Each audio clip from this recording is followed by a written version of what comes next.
My name is Erica. I am 33 years old, and last Christmas Eve, my husband handed me divorce papers wrapped in a red velvet bow while his entire family watched and laughed. Wade, my husband of 6 years, had made a bet with his brother Kyle that I would cry when I opened that envelope. He thought he knew me. He thought I was weak. He thought wrong. Before I tell you what was inside the envelope, I handed him back. Tell me where you are watching from today. Hit that subscribe button if you believe in karma. Because what happened next made my husband realize he should have been afraid of me all along. I need to take you back to the beginning so you understand how I ended up in that living room on Christmas Eve surrounded by people who wanted to see me break. My full name is Erica Dawson, and I work as a forensic accountant at Sterling and Associates, one of the largest auditing firms in Hartford, Connecticut. If you do not know what a forensic accountant does, let me explain. My job is to investigate financial fraud. I dig through bank statements, tax records, shell companies, and money trails to find where people are hiding their money or cheating the system. I work with law enforcement agencies, corporations, and divorce attorneys who need proof that someone is lying about their finances. Basically, I get paid to catch liars. I grew up in Rhode Island in a middle-class family. My father taught high school history for 32 years. My mother was a registered nurse who worked night shifts at the local hospital. We were not wealthy, but we were happy. My parents taught me the value of hard work, honesty, and education. I earned a full scholarship to Boston University, where I graduated with honors with a degree in accounting. By the time I was 26 years old, I had earned both my CPA license and my certified fraud examiner credential. I was proud of what I had accomplished. I had built my career from nothing through late nights studying and years of dedication. In my personal life, I always considered myself observant. I notice details that other people miss. That is what makes me good at my job. But there is one area where my observational skills completely failed me, and that was my marriage. When it came to Wade Ashford, I saw only what I wanted to see. I ignored the red flags because I was in love. I met Wade 7 years ago at a networking event in Boston. He was 30 years old at the time, confident, charming, and successful. He owned a real estate development company called Ashford Properties that built luxury homes throughout Connecticut. He walked up to me at that event with a glass of champagne in his hand and a smile that made my heart skip a beat. He said I was the most interesting person in the room, and he wanted to know my story. Wade pursued me relentlessly for 6 months. He sent flowers to my office every Friday. He took me to fancy restaurants I could never afford on my own salary. He flew me to New York City to see Broadway shows. He made me feel special in a way no one ever had before. I fell for him completely. We got engaged after 18 months of dating, and the wedding was held at his family estate. It was a lavish affair with 200 guests, white roses everywhere, and a designer gown that cost more than my car. During his wedding speech, Wade talked about how lucky he was to have found me. His family clapped politely, but even then I noticed something cold in their eyes. Before the wedding, the Ashford family lawyer presented me with a prenuptial agreement. I was not surprised. The Ashfords were wealthy, and protecting their assets made sense. What did surprise me was how quickly Wade signed it, without reading the fine print. He was so confident that he was in the position of power that he did not bother to check the details. But I read every word, twice. The prenup contained a clause that would become very important later. It stated that if either party engaged in misconduct during the marriage, including infidelity or financial fraud, that person would forfeit their claim to shared assets. Wade signed it, thinking it was protection for him. He had no idea it would become his downfall. The Ashford family was old money. 3 generations of wealth built on real estate and investments. Wade's father, Harold Ashford Sr., was 68 years old and a retired CEO. He was the kind of man who measured everyone's worth by the size of their bank account. Wade's mother, Lorraine, was 65 and came from a prominent New England family. She carried herself like royalty and looked down on anyone she considered beneath her social class. Then there was Kyle Wade's older brother. Kyle was 35, a corporate lawyer, and constantly competing with Wade for their father's approval. His wife, Meredith, was the daughter of a banking family, and she treated me like I was invisible from the moment we met. From the very first family dinner, I felt the Ashfords' disapproval. When Lorraine learned that my father was a teacher and my mother was a nurse, she raised an eyebrow and said, "Interesting background." Harold asked if I worked for someone else, and when I said yes, he looked disappointed. Kyle and Meredith exchanged glances across the table that clearly said I did not belong. For 6 years, I tried to earn their respect.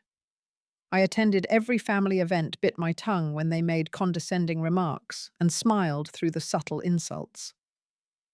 When Lorraine would ask Wade in front of me if there was not anyone else he could have chosen, I pretended not to hear. When Meredith made snide comments about my modest upbringing, I let them slide. And Wade? He never defended me, not once. Whenever I brought up his family's treatment, he would wave it off. "That is just how they are," he would say. "Do not take it personally." But I took it personally every single time. I just loved him too much to walk away. Looking back now, I realize that was my biggest mistake. I convinced myself that love was enough to overcome everything else. I was wrong. The cracks in my marriage started appearing in our 4th year together. It happened gradually, like water slowly eroding stone. At first, I did not want to see it. Then I could not ignore it anymore. Wade began working later hours. He went on more business trips. When he was home, he was distant, always on his phone or lost in thought. I tried to connect with him to plan date nights and weekend getaways like we used to have. But he always had an excuse. The business needed him. There was a deal closing. He was too tired. I wanted to start a family. We had talked about having children when we first got married, and I thought after a few years of building our careers, we would be ready. But every time I brought it up, Wade shut me down. "Not yet," he would say. "The timing is not right." When I pushed harder, he snapped at me. "Stop pressuring me, Erica. I have enough stress without you adding to it." Our physical relationship deteriorated too. We went from being intimate several times a week to barely once a month. Wade started criticizing my appearance in ways he never had before. "You look tired," he would say. "Maybe you should work out more." Or, "Your job is so boring. All you do is look at numbers all day." I tried to change. I joined a gym. I got a new haircut. I bought new clothes. None of it made a difference. Wade barely noticed, or if he did, he found something else to criticize. I started feeling invisible in my own home. Our house in Westport was 4,000 square feet of luxury. 4 bedrooms, a gourmet kitchen, a home theater, a swimming pool. But most nights, I sat alone in the reading room while Wade worked in his office with the door closed. The bigger the house, the lonelier I felt. Then Tessa Brennan entered the picture. 2 years before that fateful Christmas, Wade hired Tessa as the vice president of marketing for Ashford Properties. She was 28 years old, with platinum blonde hair, a rail-thin figure, and a wardrobe that seemed designed to show as much skin as possible while still being technically professional. Her voice had a high-pitched quality that grated on my nerves from the first moment I heard it. Wade started mentioning Tessa constantly. Every conversation somehow circled back to her. Tessa had a brilliant idea for the new marketing campaign. Tessa really understands the market trends. Tessa works as hard as I do. The way he said her name made something twist in my stomach. I met Tessa at the company holiday party that year. She was standing next to Wade when I arrived, laughing at something he said, with her hand resting on his arm, just a little too long. When Wade introduced us, Tessa smiled so sweetly it made my teeth ache. "I have heard so much about you," she said. "Wade just adores you." Something felt wrong. The way she looked at him, the way he looked at her. Call it intuition, or call it the instincts of someone who catches liars for a living. I knew something was off. That night when we got home, I asked Wade directly, "Is there something going on between you and Tessa?" His reaction was immediate and explosive. "Are you serious right now?" he shouted. "She is my employee. You are being paranoid and jealous, Erica. This is ridiculous." I felt terrible for asking. I apologized. I told myself I was imagining things, but the feeling never went away. It just burrowed deeper like a splinter I could not reach. Over the following months, Tessa started appearing at Ashford family events. She was invited to dinners, birthday parties, and holiday gatherings. Lorraine treated her like a long-lost daughter. "Tessa is such a lovely young woman," she would say. "So sophisticated, so polished." It hit me then that Lorraine had never once said anything like that about me. In 6 years of marriage, my mother-in-law had never called me lovely or sophisticated. But Tessa, a woman she had known for mere months, received praise that I had been starving for since my wedding day. The truth I had been avoiding became impossible to ignore. On a July morning 5 months before Christmas, everything changed. Wade left for a business trip to New York City, and in his rush to pack, he forgot his sport coat hanging in the closet. I found it that afternoon when I was tidying up our bedroom. As I lifted it to hang it properly, I felt something heavy in the inside pocket. It was a phone. Not Wade's regular iPhone that he used every day. This was an older model, a backup phone that I had never seen before. My hands trembled as I held it. Part of me wanted to put it back and pretend I never found it, but the forensic accountant in me, the part that was trained to dig for hidden truths, would not let me walk away. The phone was not password protected. Wade must have felt so secure in his deception that he did not bother. I opened the messages. There were hundreds of them, all exchanged with someone saved as T. The first message I read made my blood run cold.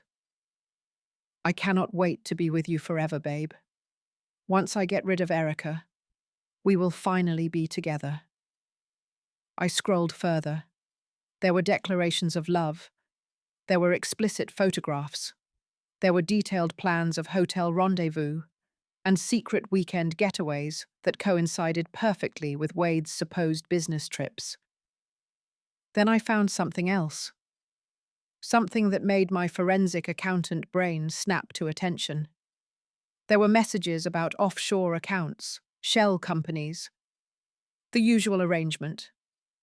Money being moved in ways that had nothing to do with legitimate business operations. One message from Tessa read, "Do not worry about her.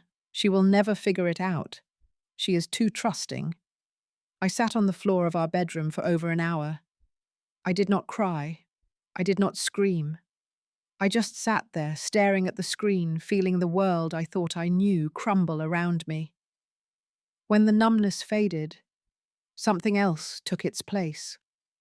Not sadness, not despair, clarity. Wade thought I was clueless. He thought I was naive. He had no idea who he had married.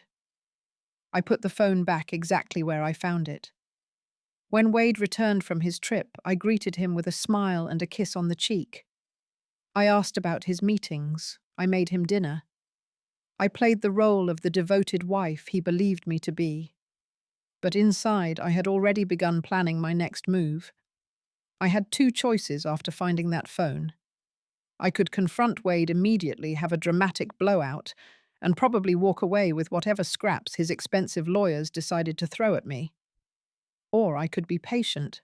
I could use my skills. I could build an airtight case that would leave him with nothing. I chose patience. For the next 5 months, I lived a double life. During the day, I was Erica Ashford, the quiet wife who never caused trouble. At night, when Wade thought I was reading or watching television, I was Erica Dawson, forensic accountant, building the case of my career against my own husband. The investigation started in Wade's home office. He worked late most nights, but he also traveled frequently, leaving me alone in the house for days at a time. I waited until he left for a 3-day trip to Miami before I began. His filing cabinet was locked, but he kept the key in his desk drawer.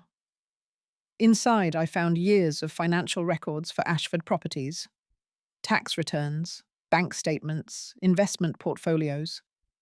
I photographed everything page by page using my personal phone. Wade used our shared home computer for some of his work, and he had a bad habit of staying logged into his email accounts. I spent hours combing through his messages, flagging anything suspicious and saving copies to a secure cloud account only I could access. What I discovered made my stomach turn, but it also made me furious in a way that fueled my determination. Discovery number 1 was an offshore bank account in the Cayman Islands. Wade had $2,400,000 sitting in a private account that was not disclosed on any of his tax returns. Money that should have been part of our marital assets. Money he was hiding from me and from the government. Discovery number 2 was a network of 3 shell companies. Wade had created these fake businesses to funnel money from Ashford Properties, skimming profits and avoiding taxes. I estimated he had evaded approximately $500,000 in federal taxes over the past 4 years. This was not just infidelity. This was federal crime territory. Discovery number 3 hit me personally. Wade had forged my signature on business loan documents totaling $750,000. My name was on paperwork I had never seen, making me legally liable for debts I never agreed to take on. If his business failed, I would be on the hook for loans I knew nothing about. Discovery number 4 was the affair itself. I found receipts for 32 hotel stays over 2 years, all paid for with company credit cards, all matching dates when Wade claimed to be at conferences or meetings. The hotels were luxury establishments in cities across the Northeast, places where he and Tessa could hide their relationship in plain sight. I documented everything, every receipt, every email, every fraudulent signature. I saved the evidence to multiple locations, including a safety deposit box at a bank Wade knew nothing about. By September, 3 months before Christmas, I had enough evidence to destroy Wade completely. But I needed professional help to do it properly. I made an appointment with Diana Prescott, one of the most feared divorce attorneys in Connecticut. Diana had a reputation for representing women whose wealthy husbands tried to hide assets or use their financial power to bully them into unfair settlements. She was exactly who I needed. Our first meeting was at her office in New Haven. I walked in with a folder containing a summary of my findings. Diana, a sharp-eyed woman in her early 50s with silver-streaked hair, and an expression that suggested she had seen everything, reviewed my documents in silence. When she finished, she looked up at me with something I can only describe as professional admiration. "Mrs. Ashford," she said, "you have essentially done my job for me. This is remarkable work." "I am a forensic accountant," I replied. "Finding fraud is what I do for a living. I just never expected to find it in my own marriage." Diana laid out a comprehensive plan. We would file for divorce before Wade could file, first establishing me as the petitioner and putting us in a stronger legal position. We would report Wade's tax evasion to the IRS. We would file a complaint with the Connecticut Real Estate Commission about his fraudulent property valuations and money laundering schemes. We would report the forged signatures to the police as identity theft. And we would request that the court freeze Wade's assets to prevent him from moving money out of reach. "When do you want to file?" Diana asked. Early December, I said. I want to beat him to it. Why not now? I paused, considering my answer carefully. Because I know he is planning something for Christmas. His family loves their dramatic gestures. I have a feeling he wants to humiliate me in front of everyone, and I want to be there when it blows up in his face. Diana smiled. It was not a warm smile. It was the smile of a predator who had just spotted prey. I like your style, Mrs. Dawson. Through my investigation, I had also learned something about Tessa. She was married. Her husband's name was Brett Holloway, a 32-year-old software engineer. They had been married for 3 years. Brett had no idea that his wife was having an affair with her boss. I felt a strange kinship with Brett, another spouse being betrayed while remaining completely in the dark. I decided that when the time came, I would make sure he learned the truth too. Not out of cruelty toward Tessa, but out of respect for Brett. He deserved to know what kind of person he had married. In November, I took additional steps to protect myself. I opened a new bank account at a different institution and began routing my paychecks there instead of our joint account. I started moving my personal belongings, including important documents and items with sentimental value, to my best friend Margot's apartment. Margot had been my closest friend since college, and she was the only person who knew the full truth of what was happening. I also prepared my gift for Wade. A large manila envelope containing copies of every piece of evidence I had gathered. My divorce filing, the IRS report, the police report, the real estate commission complaint. All neatly organized and ready to present at exactly the right moment. I went through those months feeling strangely calm. There was something almost liberating about knowing the truth while everyone else remained ignorant. Wade had no idea that his clueless wife was preparing to take him down. His family had no clue that the woman they looked down on was about to expose their golden son as a criminal. Every time Wade lied about a business trip, I nodded and smiled. Every time Tessa sent him a message calling me clueless, I documented it.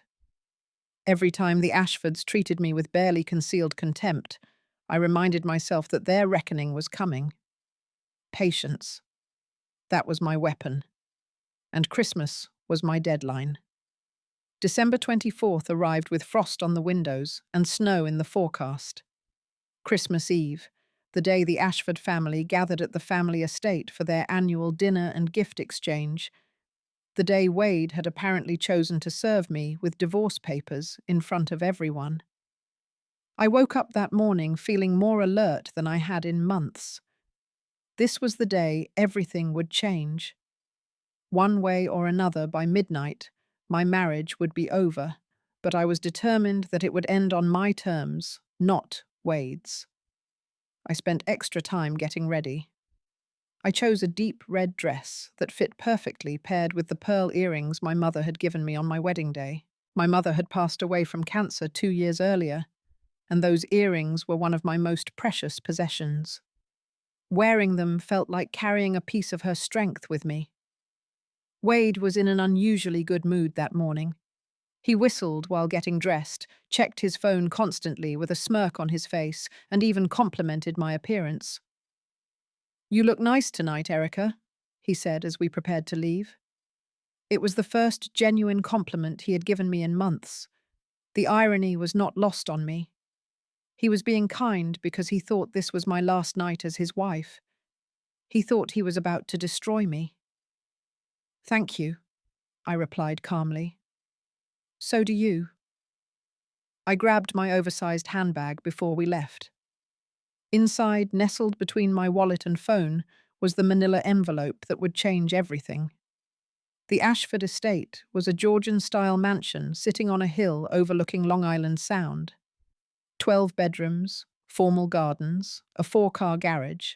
It had been in the family for 3 generations, and Harold and Lorraine guarded it like a castle. Tonight, the estate was decorated for Christmas in typical Ashford fashion, which meant excessive and expensive. A 15-foot Douglas fir stood in the main foyer covered in ornaments that probably cost more than most people's monthly rent. Fresh wreaths hung on every door. Thousands of twinkling lights illuminated the exterior. When Wade and I arrived, the family was already assembled in the drawing room having cocktails. Harold sat in his leather armchair by the fireplace nursing a whiskey. Lorraine stood by the mantel in a silver gown, holding court over a conversation about holiday travel. Kyle and Meredith were on the sofa, their two children playing quietly nearby, under the supervision of a nanny. And there, standing next to the bar with a glass of wine in her hand, was Tessa. I had expected her presence. Diana had warned me that Wade might want his mistress there to witness my humiliation. Seeing her there in a low-cut emerald dress that left little to the imagination only confirmed that my instincts had been correct. "Erica, darling," Lorraine said without warmth. "So glad you could make it." "Thank you for having me," I replied with practiced politeness. I noticed Kyle watching me with an odd expression. He seemed almost giddy, like a child waiting to open presents. Meredith kept glancing between me and Wade, barely suppressing a smile. They knew. All of them knew what was coming. Dinner was served at 6 in the formal dining room. The table was set with the family china crystal glasses and silver flatware that had been polished until it gleamed. The menu was traditional roast turkey, mashed potatoes, green beans, and cranberry sauce. I was seated across from Wade with Tessa, positioned conveniently at his right hand.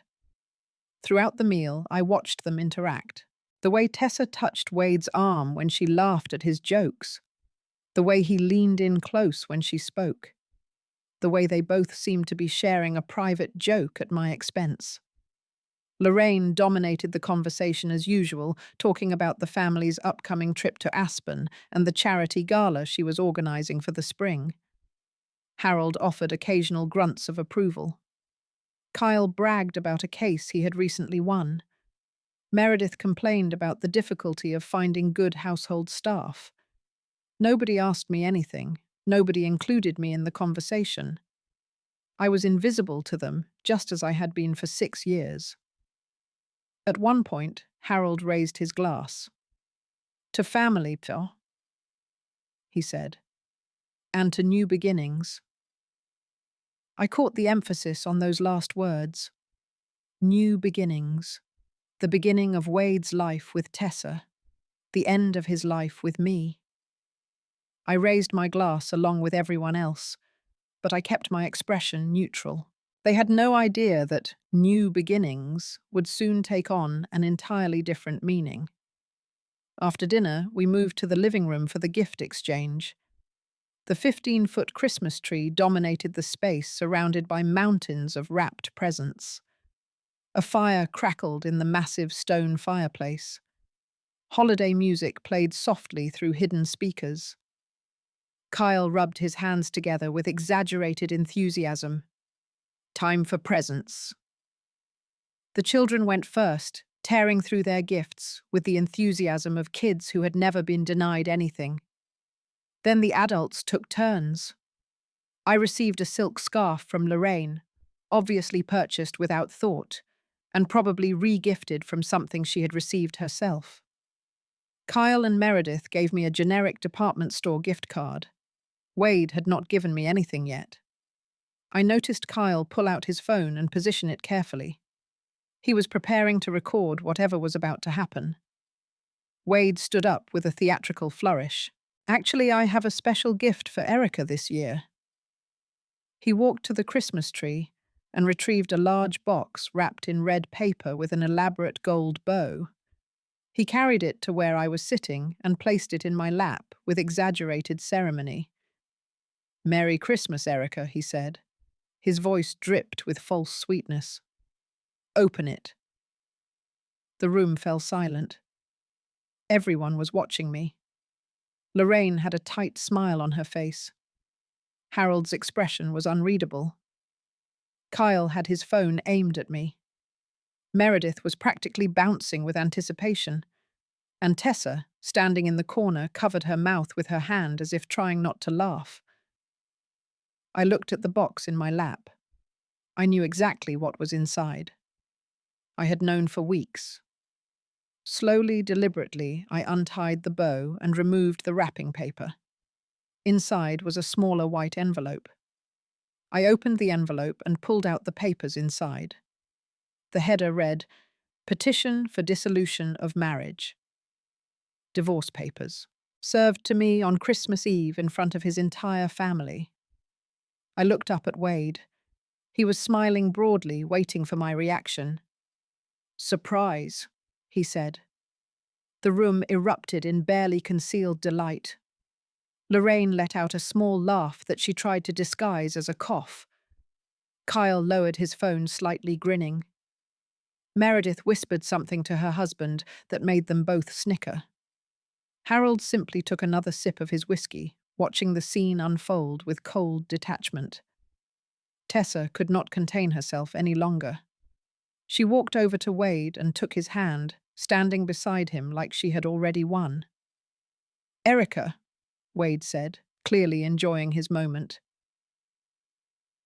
"I want a divorce. I am in love with Tessa. We have been together for 2 years now. I did not want to drag this out, so I thought Christmas would be a good time to rip off the bandage." Tessa squeezed his hand. "I am so sorry you had to find out this way," she said. Her voice oozed fake sympathy. I looked at the papers in my hands. Then I looked back at Wade. Then at Tessa. Then around the room at each member of the Ashford family, all of them watching me with expectation, waiting for me to cry or scream or beg. Kyle leaned toward Wade. "Pay up, man. She is not crying. Yet." Wade chuckled. "Give it a minute." So they had made a bet. My husband had actually wagered money on whether I would cry when he publicly humiliated me on Christmas Eve. I let the silence stretch. 5 seconds. 10 seconds. The smiles on their faces began to falter as they realized I was not reacting the way they expected. Then I smiled. "Actually, Wade," I said, keeping my voice perfectly calm, "I have a gift for you too." I reached into my handbag and pulled out the manila envelope I had been carrying. It was thick with documents, and I saw Wade's eyes flicker with confusion. "What is that?" he asked. I stood up and walked toward him, holding the envelope out. "Open it." Wade laughed nervously. "What did you do?" "Write me a love letter." Kyle snorted. "Open it," I repeated. Wade took the envelope, his smile beginning to waver. He broke the seal and pulled out the stack of papers inside. I watched his face as he read the first page. Confusion, then recognition, then something that looked a lot like fear. "Let me help you," I said. "Page 1 is my petition for divorce. I filed it 3 weeks ago. I beat you to it, Wade." His head snapped up. "What?" "Page 2 is a letter from my attorney requesting full disclosure of all your assets, including the offshore accounts in the Cayman Islands, the ones with $2.4 million that you failed to disclose on your tax returns." The color drained from Wade's face. Lorraine stepped forward.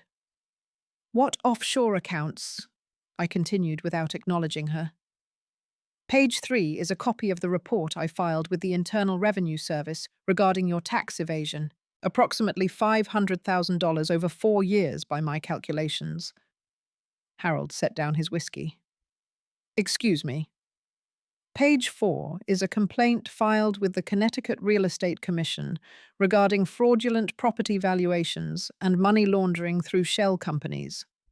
I documented 3 separate entities that you used to skim profits from Ashford Properties." Kyle's smug expression had vanished entirely. "Wade, what is she talking about?" "Page 5 is a police report for identity theft. Your brother forged my signature on $750,000 worth of business loans, making me legally liable for debts I never agreed to. That is a felony, Wade." The room was utterly silent now. No one was laughing. No one was smiling. Wade's hands were shaking as he flipped through the pages. His voice cracked when he spoke. You cannot prove any of this. Pages 6 through 20 are bank statements, emails, contracts, and photographs. I have documented every transaction, every secret meeting, every lie. I can prove all of it. I paused, letting my words sink in. I am a forensic accountant, Wade. Finding fraud is literally what I do for a living.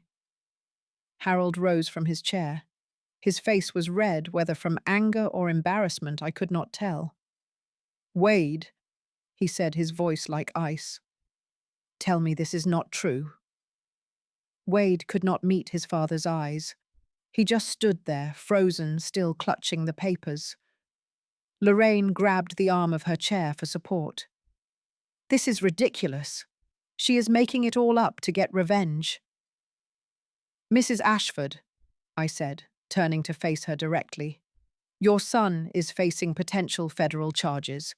The FBI Financial Crimes Unit received my report last week. I imagine they will be in touch after the holidays. Lorraine sank into her chair like someone had cut her strings. Kyle turned on his brother. You idiot. You are going to bring down the entire family with your schemes. Meredith stood up, grabbing her purse. I told you he was reckless. I told you this would happen someday. Wade found his voice at last. You did this to destroy me. I looked him straight in the eyes. No, Wade. You destroyed yourself. I just documented it. Then I turned to Tessa, who had been standing frozen in place since I started speaking, her face as white as the snow falling outside. Oh, and Tessa, I almost forgot. I reached into my bag and pulled out a smaller envelope. This is for you, or rather for your husband, Brett. Tessa's eyes went wide. What? I sent him a copy of everything yesterday. The hotel receipts, the photographs, the text messages. All 32 of your romantic getaways over the past 2 years. He should have received the package by now. Tessa's phone buzzed in her clutch. She fumbled for it, looked at the screen, and her face crumpled. Brett was calling. She ran from the room without another word, her sobs echoing through the hallway. I retrieved my coat from the rack near the door and slung my bag over my shoulder. The Ashford family stood scattered around the room like statues, each of them processing what had just happened. Wade grabbed my arm as I headed for the door. You cannot do this, we'll destroy you. I pulled my arm free and turned to face him one last time. You already tried, Wade. For 6 years, you and your family made me feel like I was not good enough, like I should be grateful you chose me, like I was lucky to be tolerated. I looked around the room, meeting each pair of shocked eyes in turn. But here is the thing. I was never the weak one. I was just patient. I stepped closer to Wade, close enough that only he could hear my final words to him. You bet I would cry tonight.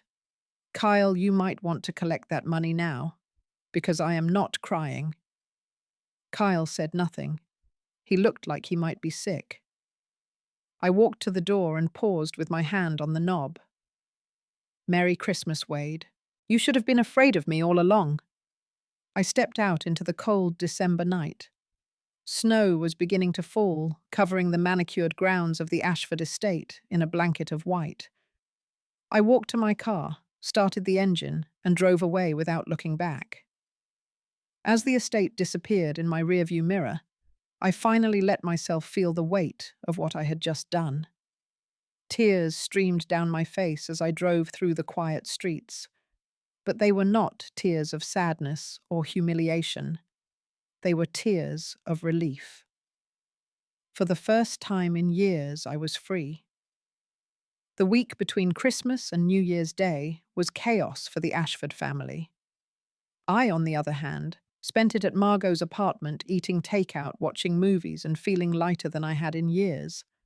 4 days after Christmas, Wade received a phone call from a field agent at the FBI's Financial Crimes Unit. They requested his presence at their Hartford office for questioning. Wade immediately hired the most expensive criminal defense attorney in Connecticut, which cost him a $20,000 retainer just to start. The Connecticut Real Estate Commission launched an investigation into Ashford Properties. Wade's business license was suspended pending the results of their inquiry. Without the ability to operate the company's ongoing projects ground to a halt. Contractors went unpaid. Investors started making phone calls. Partners demanded explanations. Banks that had extended credit to Wade suddenly became very interested in the details of his finances. Accounts were frozen. Credit lines were revoked. The financial infrastructure Wade had spent years building began to collapse like a house of cards. Harold Ashford was forced to step in using his personal wealth to prevent the company from declaring immediate bankruptcy. The man who had looked at me with contempt for 6 years was now writing checks to cover his son's fraudulent schemes. Kyle, who had been so eager to record my humiliation, wanted nothing to do with his brother. He told Wade that he was a liability to the family name and that he should have been more careful. The sibling rivalry that had simmered for years boiled over into open hostility. Lorraine retreated into her mansion and stopped accepting social calls. The woman who had spent decades building her reputation as a pillar of Connecticut high society could not face her friends knowing that her son was under federal investigation. As for Tessa, her Christmas was even worse than Wade's. She returned home that night to find Brett waiting for her. He had received my package that afternoon and spent hours going through every piece of evidence. The hotel receipts, the text messages, the photographs. He knew everything. Brett did not yell. He did not throw things.